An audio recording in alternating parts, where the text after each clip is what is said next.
काल 9:30च्या सुमारास एक जिंजर मॉलच्या पाठीमागे घटना घडलेली आहे। त्यामध्ये प्रिन्स प्रेमानंद सोनकर नावाचा एक मुलगा आहे, ज्याच्यावरती यापूर्वीचे गुन्हे पण पोलीस स्टेशनला दाखल आहे। तो रेकॉर्डवरचा आरोपी आहे।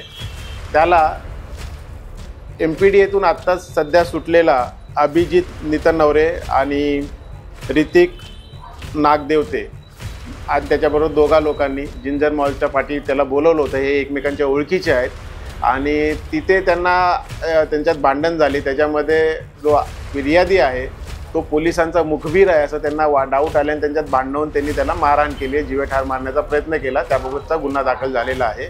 फिर्यादी जेव्हा पोलीस स्टेशनला आला, त्याने तक्रार द्यायला जेव्हा आला तेव्हा आपल्याला पोलिसांना ती माहिती मिळाली। त्याच्यानंतर आपण आरोपीचा शोध घेत आहोत। 307 प्रमाणे नवीन कलम 109 प्रमाणे आपण गुन्हा दाखल केलेला आहे। आरोपींच्या विरुद्ध आरोपींचा शोध घेणं चालू आहे। आरोपी हे रेकॉर्डवरचे आणि हिस्ट्री शीटर आहेत।